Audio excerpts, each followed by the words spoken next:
ಅಬಕಾರಿ ಇಲಾಖೆಯಲ್ಲಿ ಅಕ್ರಮ ಆರೋಪ ವಿಚಾರಕ್ಕೆ ಸಂಬಂಧಪಟ್ಟಂತೆ ರಾಜೀನಾಮೆ ಕೇಳ್ತಲ್ಲ ಬಿಜೆಪಿ.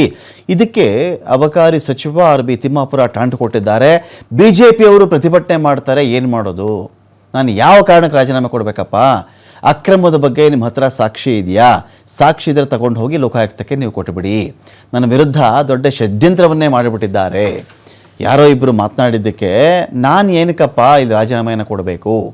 ಏನು ಸಾಕ್ಷಿ ಇದೆಯಪ್ಪ ನಿಮ್ಮ ಬಳಿಯಲ್ಲಿ? ಇದ್ದರೆ ಲೋಕಾಯುಕ್ತಕ್ಕೆ ನೀವು ಕೊಟ್ಟುಬಿಡಿ ಅಂತ ಹೇಳಿ ಅಬಕಾರಿ ಸಚಿವ ಆರ್.ಬಿ. ತಿಮ್ಮಾಪುರ ವಾಗ್ದಾಳಿ ಮಾಡಿದ್ದಾರೆ. ಅಯ್ಯೋ, ಎದಕ್ಕೆ ರಾಜೀನಾಮೆ? ಅವ್ರು ಯಾರ್ಯಾದಕ್ಕೆ ರಾಜೀನಾಮೆ ಕೇಳಿದಾರೆ ನನಗೆಲ್ಲ ಗೊತ್ತಿಲ್ಲ. ಅದನ್ನೆಲ್ಲ ಡಿಟೇಲ್ ಹೇಳ್ಬೇಕಂತ ಬಿಟ್ಟಿದ್ದೀನಿ.